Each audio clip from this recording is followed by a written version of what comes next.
Canal Inter, le canal francophone qui décrypte pour vous et avec vous tout l'univers de l'Inter Milan. Au micro de cet épisode, Cédric Canale et Giuliano De Pasquale. Ciao à tutti, salut à tous et bienvenue dans ce nouvel épisode de Canal Inter. Je sais pas on est au combien cette saison d'ailleurs, je n'ai même pas compté, c'est pas très sérieux, mais on est là ensemble en ce 25 septembre. Le retour du duo, ça fait un petit moment qu'on n'a pas fait un épisode en tête à tête. Et donc, eh bien, c'est Giuliano qui est avec moi. Salut Giu. Salut Cédric, salut tout le monde, ça va, ça faisait longtemps, hein. Je me le disais avec Logan, toujours un énorme plaisir évidemment de faire ça avec Logan, hein. Mais voilà, ça faisait longtemps qu'on s'était plus retrouvés tous les deux, quoi. C'est vrai. Canal Inter Origine. C'est ça, un petit podcast aux chandelles, un petit vodcast aux chandelles même. Parce qu'on est on est en vidéo sur Spotify et sur YouTube, et on est en audio sur toutes les autres plateformes de podcast. Alors, on va faire un épisode, on va essayer de faire plutôt court. On va essayer. Est-ce qu'on va enfin y arriver? On verra, mais on va essayer. Donc, on ne va pas perdre de temps. Et on va parler de Christian Chivu. Alors, on en a parlé ensemble de cet épisode. Toi, tu t'en souviens pas, on en a parlé ensemble. Mardi soir. Donc, on ne copie pas la une de la Gazzetta. On va du coup vous la montrer. Mais on ne copie pas la une de la Gazzetta. Mais mardi soir, on s'est parlé au téléphone. On s'est dit si on faisait un petit épisode jeudi, en parlant de quelques minutes comme ça de Christian Chivu. Et donc, eh bien, Je me souviens pas de tout, hein, de cette discussion apparemment, alors qu'il n'y avait pas de problème d'alcool a priori. Non, il n'y avait pas de fête, il n'y a pas de fête de septembre, même si le nom est un petit peu sur octobre dans un pays germanique, mais J'ai peut-être passé voilà, à l'Oktoberfest à Munich, bon, vite fait, quoi. Pour des raisons professionnelles. Mais en tout bien, tout honneur, c'était pour le travail, voilà, pas d'exagération, rien du tout. Et puis, de toute façon, leur bière, tu peux en boire des litres, ça te fait rien. Donc, allez-y. C'est ce qu'on peut dire. C'est avant, après les matchs de l'Inter, peut-être après, si ça se passe mal, ça va être un bon moyen d'oublier. Enfin, voilà, allez en profiter. Bon, allez, on va partir sur Christian Chivu, qui est donc au cœur de notre épisode. Vous voyez l'affiche de cet épisode face à la réalité. Pourquoi? Puisque vous en souvenez sûrement, lorsque Christian Chivu est arrivé, même si lui ne l'a jamais dit concrètement, il y avait des petits morceaux de phrases, mais il n'a jamais dit « je veux faire une révolution mon santé ». On voyait aussi les objectifs du mercato. Lookman, pour un attaquant qui met de la vitesse. Koné, pour un milieu de terrain qui t'apporte je sais même pas comment décrire Koné, tellement c'est un milieu de terrain qui fait tout, Manu Koné, en fait. Tu peux pas le limiter à quelque chose. C'est un milieu de terrain complet, ultra moderne, qui casse les lignes, qui porte la balle, enfin, qui fait tout, mais qui est parfait pour On lui jouer. aurait fait du bien, quoi. Oui. Il ferait du bien, je pense, quasiment avec toutes les équipes d'Europe en ce moment, mais à l'Inter particulièrement. Mais c'est vrai que du coup, on avait l'impression que Chivu voulait changer par rapport au jeu d'Inzaghi. Et puis, match après match, on a l'impression qu'il fait un petit pas en arrière à chaque fois. Dans tous les principes de jeu. Vous en avez parlé d'ailleurs avec Logan la semaine dernière, mais c'est vrai qu'il y a des choses qui, le pressing tout terrain, le 1 contre 1, toutes ces choses-là, petit à petit, il relâche un petit peu. Çalhanoğlu, on le voit moins faire. Lors du dernier match, moi, je le voyais moins faire ce pressing de fou furieux sur 70 mètres. Là. On a l'impression qu'il commence un petit peu à s'adapter à son effectif. Et donc déjà, avant de montrer 2-3 petites choses, toi, est-ce que tu trouves qu'il a raison, qu'il vaut de faire un petit pas en arrière et de comme l'a fait ce matin la Gazzetta, je vous le montre maintenant, de mettre un petit peu se mettre un petit peu dans les pas de Simone Inzaghi. Oui, moi je trouve qu'il a raison, bien sûr. Déjà, tu changes pas une équipe qui gagne, même si on n'a pas gagné de trophée la saison passée. C'est une équipe qui tournait toujours bien. C'est celle qui tourne bien depuis 3 saisons. Et voilà, tu as tout ce qu'il faut. De toute façon, ton équipe, elle reste la même. Donc, autant garder les mêmes bases. Tu as des automatismes, tu as des joueurs qui sont encore en pleine forme. Bien qu'on puisse parler d'âge pour certains joueurs, même les plus âgés sont encore très bons. Peut-être Mkhitaryan qui ne fait pas un début de saison à la hauteur des saisons passées, mais bon, il prend de l'âge aussi, 36, il va sur ses 37, s'il n'a pas déjà 37. Donc, pour moi, j'allais dire Inzaghi, il a raison de rester avec ça. S'il fallait changer quelque chose, il fallait le faire au moment où il a repris l'équipe.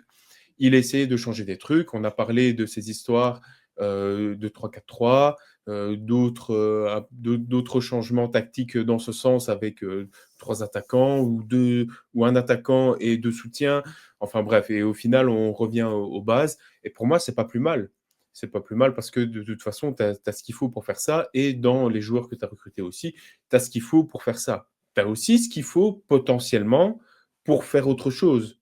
Avec Luis Enrique, pourquoi pas le mettre au soutien à attaque ou quoi que ce soit, il en est capable. Diouf, pourquoi pas le mettre dans un certain poste, il en est aussi capable. On parlait de Fratesi tout l'été, le renouveau avec Inzaghi, nainana.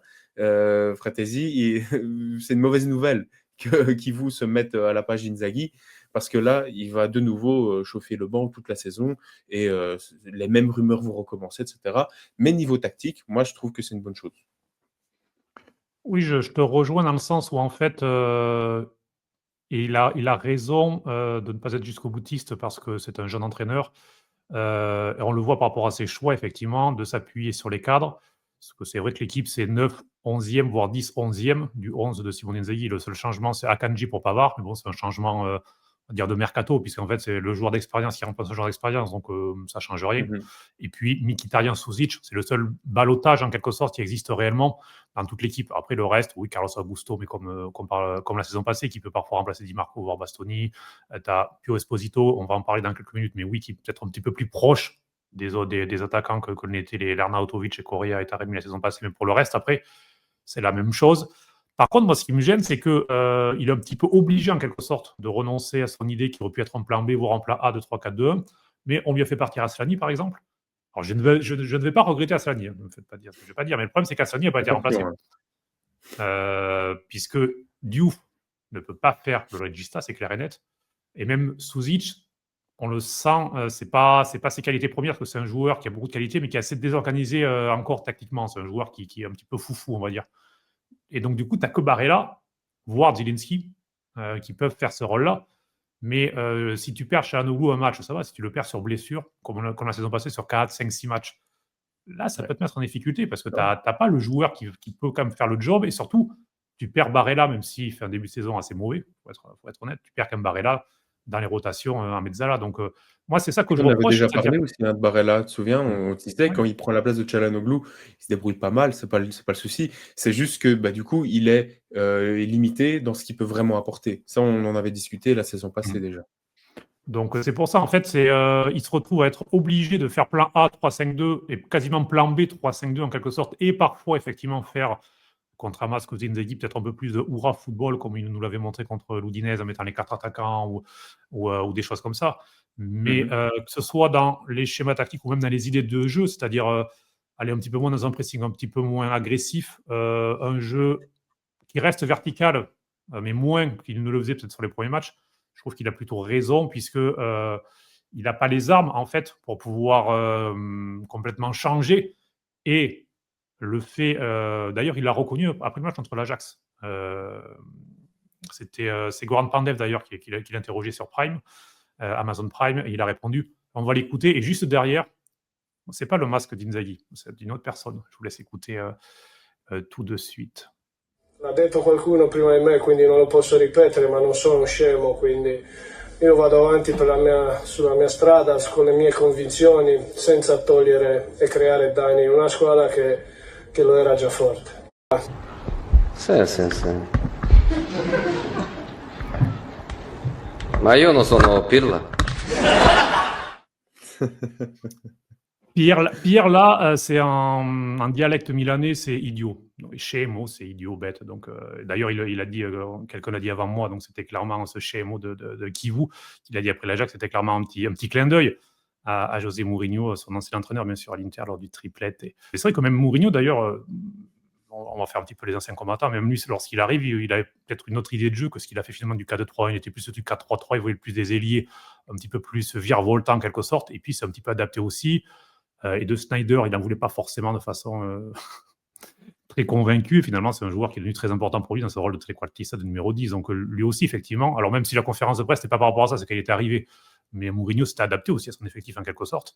Et c'est vrai que Kivu, là, il avait des idées, des principes de jeu, et puis il voit qu'avec la réalité, avec le mercato, avec les dynamiques au sein du vestiaire, qu'il ne peut pas tout imposer ou qu'il faudra du temps pour le faire. Et donc, il n'est pas bête, effectivement. Et donc, plutôt que détruire ce qui marche et peut-être mettre en place des choses qui ne marchent pas, il garde déjà ce qui marche en essayant peut-être de retoucher doucement. Oui, c'est ça, il a vraiment raison. Et puis, il est entouré aussi de professionnels qui, à mon avis, vont dans son sens. Parce qu'il y a, je ne sais plus exactement quoi, un ou deux de l'équipe d'Inzaghi qui sont encore là. Oui, oui, oui. Voilà, et qui, à mon avis, doivent le conseiller aussi dans ce sens. Même si ici à Acerbi, donc il a donné une interview, c'est à Sky, je pense. Je sais plus. Oui, il fait le tour parce qu'il sort Ils il a sont sorti libres. sa biographie. Ouais. Donc, il a été interviewé par Biazin dans une librairie à Milan. Il a fait Sky. Et oui, il a des belles paroles sur Kivu d'ailleurs. Ouais, et il dit donc que les entraînements sont très différents de ceux d'Inzaghi, qu'il est étonné dans le bon sens de Kivu, que c'est vraiment que ça sent que c'est un gagnant, c'est quelqu'un qui sait gagner, c'est quelqu'un qui sait aussi perdre, qui transmet ce genre de choses, et c'est vraiment important. Mais j'aimerais vraiment savoir, parce que ça, il n'a pas à détailler, mais en quoi les entraînements sont vraiment différents d'Inzaghi. Donc ça, il y a vraiment quelque chose sur lequel, évidemment, qui vous change. Il n'est pas là pour être un deuxième Inzaghi, pour reprendre exactement le même travail, les mêmes horaires, les mêmes intensités, etc. Mais je serais vraiment curieux de savoir qu'est-ce qui change à l'entraînement. Est-ce que c'est plus physique? Est-ce que c'est plus tactique? Est-ce qu'il apprend de nouvelles choses, voilà, dans la formation qui est déjà en place? Ça m'intéresserait vraiment de savoir. C'est vrai que bon, tous les entraînements sont à huis clos maintenant, donc c'est vrai que c'est Mmh. compliqué. À part, tu as toujours un quart d'heure avant les matchs de Ligue des Champions, mais le quart d'heure, c'est le taureau. Enfin, voilà, vous Ouais, savez ça l'image sert de à rien, Thuram c'est un qui échec arrive voilà, avec le démocratique. ballon. Voilà, Thuram qui vient pour dégommer les ballons, et puis après, on coupe les caméras. En gros, ça se limite un peu à ça. De ce qui filtre, a priori, les entraînements, malgré tout, sont beaucoup plus intenses, surtout. Il y a vraiment une intensité qui est plus importante. Donc, il insiste beaucoup là-dessus, avec des jeux qui sont. Il demande beaucoup plus de rapidité. Enfin, voilà, il semble vouloir insister là-dessus. Et c'est vrai que quand on a vu l'état physique des joueurs, surtout la seconde partie de la saison passée, c'est peut-être une bonne chose, effectivement, de changer de façon de travailler, notamment physiquement. Et d'ailleurs, moi, ça m'a surpris, même si on n'est pas là pour parler de ce match-là, mais contre Sassuolo, Di Marco a fait 90 minutes. Je ne le Ouais, voyais pas sortir. ouais. À chaque fois qu'il y avait un changement, je regardais. Je ne voyais pas Bastoni se préparer à rentrer. Je voyais pas quand Luis Enrique, j'ai dit, peut-être que Luis Enrique va rentrer à gauche. Non, il rentre à droite. J'ai dit, qu'est-ce qui se passe? Je pense qu'on s'est tous fait la remarque de se dire Mm. que waouh, Di Marco qui joue tout le match, c'est fou. Alors qu'on a tendance à dire, et à juste titre, hein, parce que ça se voit, il est cramé après 60-70 minutes à chaque fois. T'es Donc, généreux, pour passer 30, alors. oui, oui, c'est vrai que je suis généreux, ça va. Donc voilà, mais a priori, il y a quand même pas mal de changements, et c'est aussi normal parce que le staff a été en partie changé aussi, bien sûr, en grande partie, que ce soit au niveau de la préparation physique, au niveau de ses adjoints, puisqu'il a collaboré pas longtemps avec lui. Donc pas mal de choses ont changé, des entraîneurs jeunes avec lui, Rapetti pour le staff technique, le staff physique, pas jeune parce qu'il était assistant du préparateur physique, d'ailleurs à l'époque de Mourinho à l'Inter, mais voilà. En tout cas, je pense qu'on est d'accord. Il a plutôt raison. Et moi, ça me rassure parce que on en avait déjà parlé, mais cette façon de presser tout terrain, de vouloir et de laisser des énormes trous au milieu de terrain. Et d'ailleurs, après le match contre la Juve, il avait dit oui, on prend des buts, mais on n'a pas pris des buts en contre-pied. Et c'est vrai que c'est déjà une chose positive parce qu'on voyait l'Inter qui se faisait exploser au milieu de terrain. Et après, c'était des buts au coup de pied arrêté sur des erreurs individuelles, sur des frappes de loin, des choses comme ça, mais pas sur un milieu de Des terrain qui vraies était phases de jeu. complètement. Voilà, où c'était complètement explosé. Donc, on a l'impression qu'il retouche ça, et c'est plutôt une bonne chose. Pour terminer sur les unes de la Gazzetta, cette une-là, forcément, nous a tous rappelé quelque chose, puisque c'est devenu un petit peu une collection de la Gazzetta. Ils nous la font chaque saison maintenant quasiment, et à chaque fois qu'un nouvel entraîneur, à chaque fois plus tôt. Je vous les montre, du coup, hop. Avec ça, ce sera mieux. Donc voilà. Ça a commencé avec Mourinho à la place d'Herrera. Ensuite, c'est Conte à la place de Mourinho, puis Inzaghi à la place de Conte, puis Kivu à la place d'Inzaghi. Donc voilà. C'est vrai que pendant la bande Herrera, il y a eu un petit trou d'inspiration pour les entraîneurs, mais Ouais, bah, c'était justifié, hein, avec Mourinho, et je me souviens elle est toujours iconique, cette une juste avant la finale de Ligue des Champions. Donc franchement, elle tuait. Après, j'ai trouvé ça too much pour Conte avec Mourinho, heu et le reste, le reste, ça n'a aucun sens, quoi. Je veux dire, c'est en train de devenir une caricature, là. Hmm. Ça l'est devenu ce matin. Ce matin, c'est devenu une caricature. Oui, parce que déjà Inzaghi Conte, c'était pas forcément, comment dire? Je trouve que c'était pas forcément, bien senti dans le sens où Inzaghi quand même assez rapidement lui aussi n'est pas schémo, donc lui aussi il a pas tout détruit en arrivant. Il a progressivement installé ses idées, mais il les a quand même bien installées. On a vu rapidement quand même un jeu, changer, une façon de jouer, changer sans avoir touché au schéma tactique. Mmh. Donc pareil, la une n'est pas forcément très logique. Mais là, c'est pareil. Là, il a fait quoi? Donc 5 matchs cette saison. Parce que le mondial des clubs, c'est pareil, on va pas le compter parce qu'il ne pouvait rien faire. Il arrive en urgence, il n'allait pas faire une révolution. Et déjà, mettre ça, c'est comme les articles sur les 85 millions d'euros du mercato sur le banc qui ne jouent pas. Enfin, bon, on connaît la Gazzetta, on sait d'où ça vient à chaque fois. Donc bon, on va pas répéter. Mais c'est vrai que cette pression-là, je la trouve un peu moyenne. Donc voilà. Mais on voulait parler de ça aujourd'hui sur Christian Kivou. Et donc terminé, puisque tu en as un petit peu parlé justement sur est-ce qu'il y a une possibilité de jouer en 3-4-2-1. Là, je vous ai mis en haut le 3-5-2 base Inzaghi, donc avec Akanji qui remplace Pavard. J'ai même mis Mkhitaryan pour poser le truc à fond. Et puis il y a un 3-4-2, donc dans lequel tu peux dire, parce que si tu veux une équipe plus agressive, pour moi tu mets De Vrij en défense. Parce qu'on l'a vu d'ailleurs contre l'Ajax, très bon. Mmh. Ou l'Ajax, parce que je vous écoute avec Logan, mais ce petit débat Ajax, je ne sais pas. Ah oui, on a établi qu'on disait l'Ajax. Donc, Bon, tu serais prié l'Ajax. de dire l'Ajax aussi. Bon, mais Ajax. Et donc, De Vrij, De Vrij, comment... De Vrij. De Vrij, d'accord. Et De Dumfries. Vrij. De Vrij.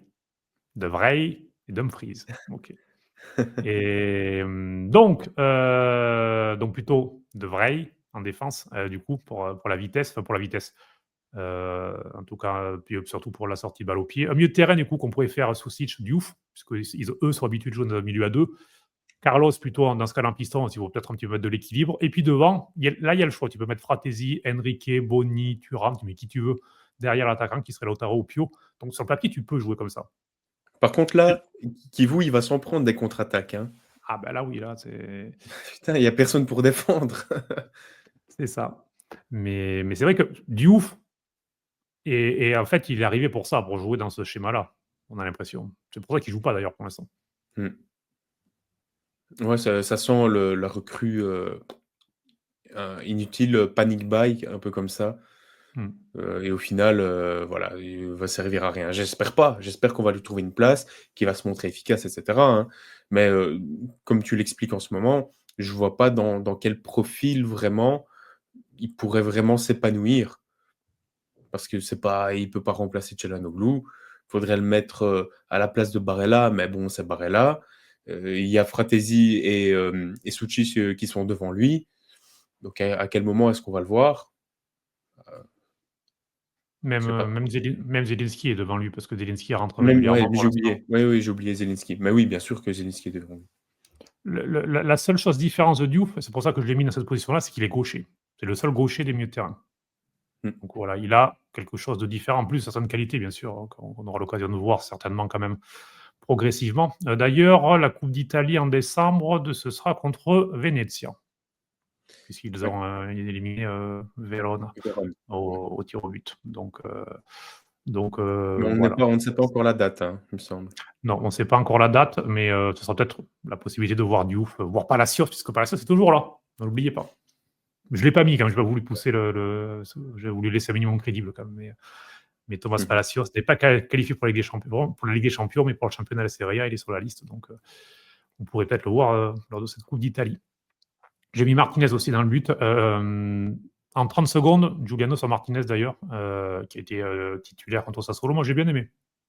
Ah ouais, mais il a fait un très bel arrêt, hein, sur une tête Pinamonti, je sais plus une tête de qui, mais Pinamonti, ouais. ouais. Et donc franchement, il n'a pas eu énormément de travail, hein, mais quand il fallait être là, il a été là. Et je pense qu'il devrait plus avoir sa place maintenant. Sommer, il a aussi fait un excellent arrêt contre l'Ajax en Ligue des Champions avec ce face-à-face qui sauve, mais voilà, il y a toujours ce match de la Juve qui reste en tête. Et on se dit, il serait peut-être temps de mettre Martinez maintenant. Donc, moi, je pense que Kivou, c'est un truc sur lequel il devrait vraiment s'affirmer, c'est faire de plus en plus de place à Martinez. Comme on en a parlé aussi dans le précédent épisode avec Logan, c'est que c'est très bien aussi qu'il soit affirmé en mettant Di Marco sur le banc aussi contre la Juve ou je sais plus qui. Par exemple, ça ferait aussi du bien à Barella de commencer sur le banc. Pourquoi pas avec son début de saison qui est pas terrible. C'est vrai, non, mais c'est vrai que c'est un peu compliqué pour lui, il aura sûrement besoin de souffler par moment. Mais je suis d'accord avec toi sur Martinez et de toute façon, Martinez, c'est la saison ou jamais puisque Sommer ne sera pas prolongé. Il a en fin de contrat dans 9 mois maintenant. Donc effectivement, Martinez, il faut le tester pour voir s'il est prêt à devenir numéro 1. Parce qu'il y a déjà des rumeurs pour prendre Caprile, par exemple, le gardien de Cagliari, qui est un bon gardien. Mais si tu prends Caprile et que tu gardes Martinez, c'est un peu la même situation. En fait, un numéro 1 bis, t'as pas un Donnarumma, quoi, qui te met le truc tranquille. Donc, Surtout que tu as claqué 15 millions sur Martinez quand même. C'est ça. Tu claques pas 15 millions. Quand tu es l'Inter, tu claques pas 15 millions sur un deuxième gardien. Ou 25 millions sur un 7e milieu de terrain. Ou 7 millions sur un défenseur argentin qui avait 7 matchs en pro. Bref. On peut en faire beaucoup. D'ailleurs, le directeur sportif de l'Inter, sans transition. Je ne sais pas pourquoi je pense à ça, mais il reste. Voilà. Parce qu'il y avait des rumeurs comme quoi il aurait pu rejoindre Inzaghi à la Lila. Donc finalement, il reste. Il a un contrat jusqu'en 2027. Donc voilà. Sans transition, bien sûr. Un petit mot sur. Je voulais en parler avec toi rapidement, pareil, en 2 minutes. Hier soir, je me fais des autos pour moi-même. J'ai fait un live de ce que j'appelle maintenant Canal Calcio, c'est sur ma chaîne YouTube. Et on a parlé de Francesco Pio Esposito et du traitement médiatique qu'il reçoit, du traitement général au-delà de médiatique, où d'un côté, il est encensé, alors qu'il n'a pas encore marqué de but en Serie A ou en Ligue des Champions ou en sélection. En sélection, il a joué 20 ou 10 minutes, donc, mais il n'a pas encore fait de faits éclatants. Et au même moment, il se fait détruire.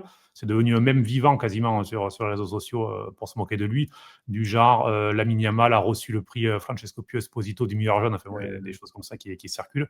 C'est une certaine communauté aussi qui en joue. Hein. Oui, non, bien sûr. Après, c'est de bonne guerre en quelque sorte. Mais moi, ce que j'expliquais hier soir, c'est que ça me gêne un petit peu, en fait, surtout pour le garçon, dans le sens où il est jeune, il a 20 ans. On sait que c'est dur de s'isoler complètement.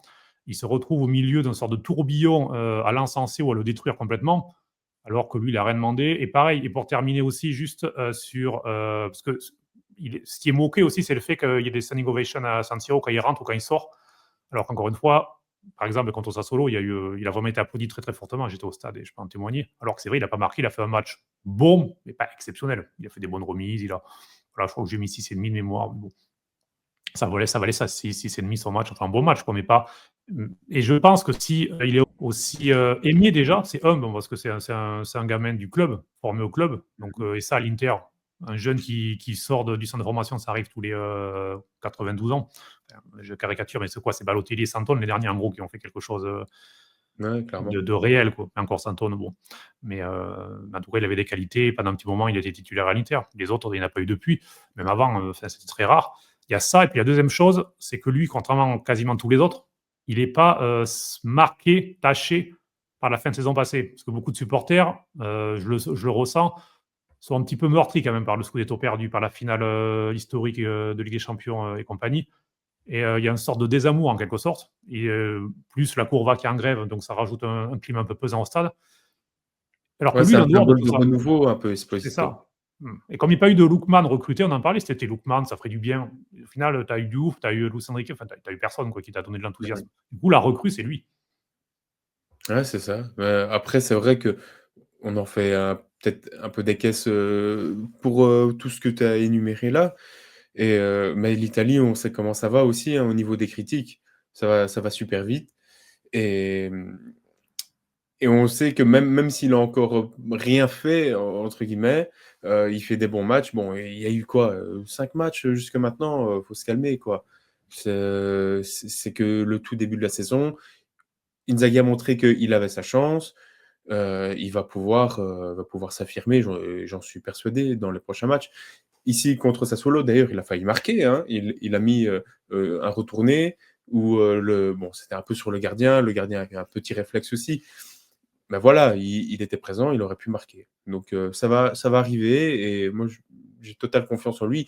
Je pense pas que ça va être le crack du siècle, mais je pense que c'est un joueur qui va pouvoir s'affirmer, qui va être important cette saison. Et pour le coup, le fait que ce soit Christian Kivu, on en a déjà parlé, je pense, dans l'épisode précédent, mais que ce soit Christian Kivu, l'entraîneur, c'est lui qui l'a lancé en Primavera, qui lui a donné le brassard en Primavera et compagnie, qui connaît si bien, ça peut aussi être important, effectivement, pour l'installer. D'ailleurs, lors des 2 matchs, il avait le choix entre Boni et Esposito.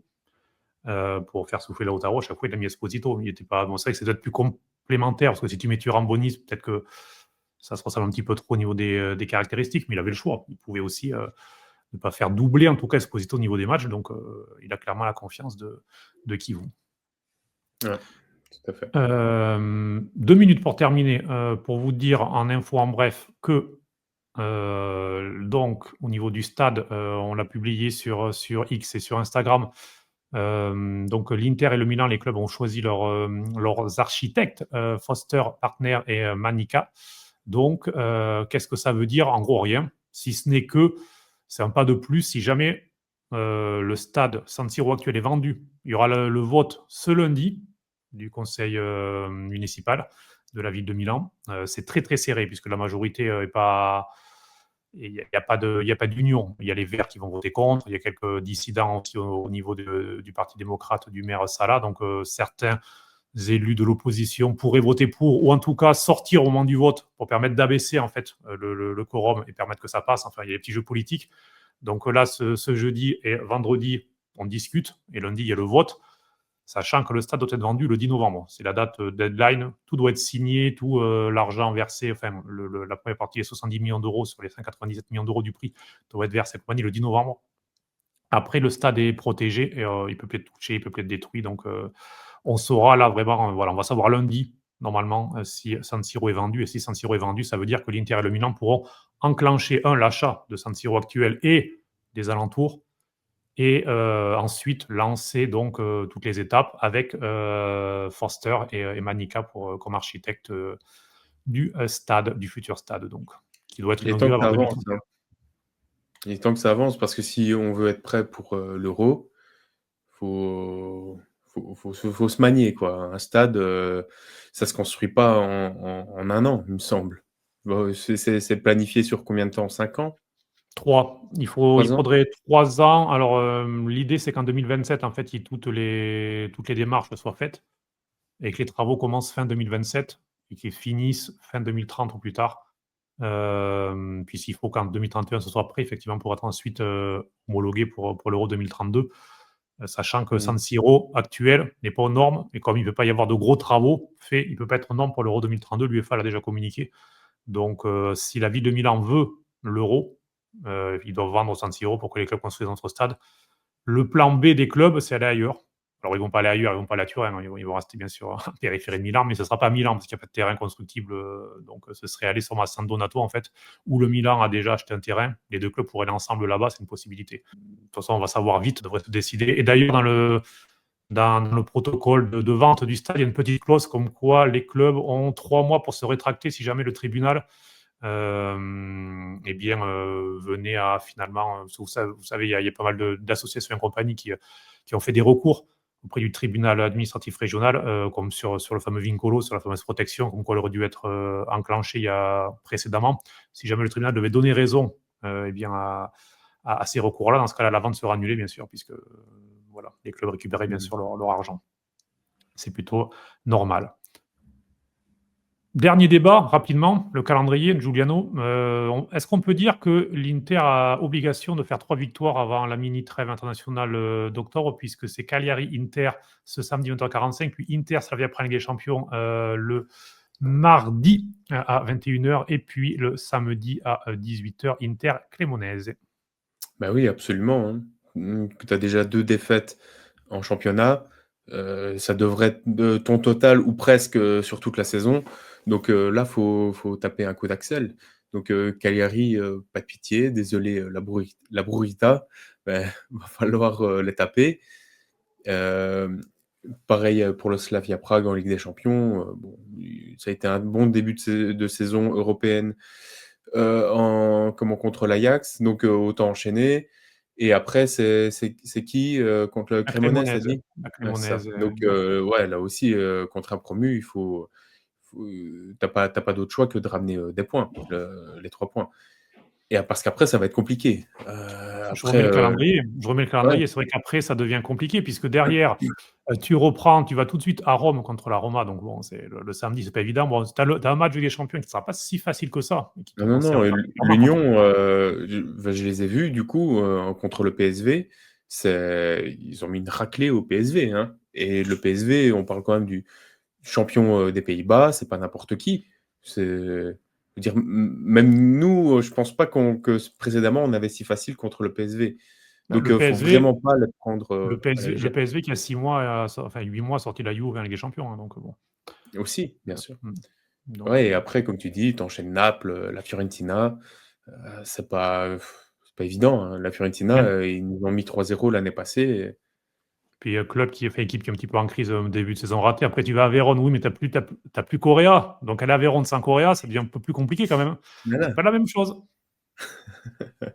Donc, Ouais, après, tu as la petite pause de Ligue des Champions contre Cagliari. Ouais. Et heureusement que c'est eux qui viennent chez nous. Qu'on se tape pas les je sais plus combien de bornes pour aller jusque chez 9000. eux dans le milieu de l'Asie. Ouais, je crois que c'est 9000 km, je crois. 9000 kilomètres. Parce que le Real Madrid qui y va, c'est genre 10 500 ou 11 000. Enfin, bon, Parce qu'après, tu enchaînes de nouveau derrière. Quoi. La Lazio, le Milan. Donc, va falloir s'accrocher et surtout répondre présent au bon moment. Surtout ça. Ça va être une bonne gestion. Mais ça, je pense qu'Inzaghi, niveau gestion, de ce qui monte pour le moment, ça a l'air d'aller. Comment ? Qui vous ? Tu as dit Inzaghi. C'est pas vrai, j'ai dit Inzaghi. Putain. Le masque. Incroyable. Non, mais je pense que ça nous plaît tous, le fait de revoir la même équipe, de revoir. Il n'y a que les changements qui sont différents. Il n'y a plus les changements pour les cartons jaunes. Ça, il a arrêté. Maintenant, un joueur qui prend un carton, il finit le match. Il ne fait pas forcément 5 changements, parce qu'il n'en a fait que 4 contre Sassuolo. Donc, non, sur la gestion des matchs, il y a une vraie différence. Les changements sont moins tableur Excel, pour reprendre un petit peu un mème qui circulait sur Inzaghi. Tu as l'impression qu'il est plus sur s'adapter vraiment au match. Quoi. Et le seul truc qui ne change pas, c'est Mkhitaryan qui est de nouveau épuisé comme une vache à lait. C'est ça. D'ailleurs, je pensais qu'il allait rentrer contre Sassuolo, même pas. Je me dis, waouh, c'est pareil. Là, c'est entre Di Marco qui fait tout le match et Mkhitaryan qui rentre pas, moi, j'étais perplexe. J'étais sceptique. Bon, mais voilà. On a fait le tour en une petite demi-heure. J'espère que ça vous ait plu. Ça va. Je pense que c'est le format qui est plutôt bon. Pour tout vous dire, on fait une petite réunion ensuite. Là, on va parler entre nous justement sur qu'est-ce qu'on a pensé de ce début de saison entre nous. Donc, peut-être que vous verrez des nouveautés. Si vous verrez des nouveautés, vous pouvez vous dire, c'est parce que le 25 septembre, ils ont fait une super réunion. Si vous voyez pas de nouveautés, c'est qu'en fait, Giuliano était au paddle, non pas squash, paddle. Et pour tout vous raconter, moi, je vais voir la série C ce soir à Monza. Inter U23 contre la Triestina. On ne se prive de rien à la vie. Ouais. T'es allé voir les filles aussi il n'y a pas longtemps. J'y vais souvent, hein, à l'Arena. Je vous conseille, si vous passez à Milan, s'il y a un match des féminines à l'Arena de Civica, c'est gratuit en plus. Le match des féminines. Toujours gratuit, bien ça. Ouais, toujours gratuit. Après, la série C, c'est 10 €. Donc ça va. Et si tu as moins de 16 ans, c'est 1 €, je crois. Donc, ah oui, ça pareil. va. Donc Monza, c'est pareil. Des petits bons plans. D'ailleurs, si vous avez des questions organisation, n'hésitez pas. On y répondra avec grand plaisir. Si vous avez des idées de sujets aussi, on est toujours preneurs. Moins on réfléchit, nous, plus on est content. Donc, si vous voulez réfléchir pour nous, on prend. C'est ça. Bon, mais voilà, Giuliano, juste avant de te laisser, comme tu as paddle ce soir, juste pour te dire qu'Andrea Chazzi, que tu connais bien, fait aussi paddle le jeudi soir. Donc, essayez de faire quelque chose un jour, peut-être. Peut-être qu'on joue déjà ensemble, et tu le sais pas, hein. Ah, c'est ça, peut-être que vous me trahissez. Parce qu'à chaque fois, je vous propose que le jeudi soir, ah non, je peux pas, j'ai paddle. En fait, c'est ça. Bon, allez. Merci de nous avoir suivis. On jouera un jour à Milan. On trouvera une solution. La ville de Bobo, où Bobo Vieri joue et compagnie, c'est une ville très, très paddle de Milan, donc vous serez les bienvenus. Allez, pour cet épisode numéro, je ne sais pas combien, de la saison 5 de Canal Inter, on peut fermer le rideau. On se retrouverait très prochainement. Logan sera de retour prochainement. Kevin Coé sera aussi de retour prochainement pour un épisode spécial avec notre parrain, donc, qui va revenir. Il est actuellement au Chili, donc on l'embrasse pour le mondial c'est le moins 19, je crois. Je suis perdu, mais enfin voilà. Il bosse, donc on l'embrasse et on retrouvera très prochainement. Et puis, Giuliano, à très vite. À très vite, Cédric. À très vite, tout le monde. Merci de nous avoir suivis. Et à la prochaine. Ciao, ciao. C'était Canal Inter avec Giuliano De Pasquale et Cédric Canale. À retrouver sur toutes les plateformes de podcast. Alla prossima, fratelli nerazzurri.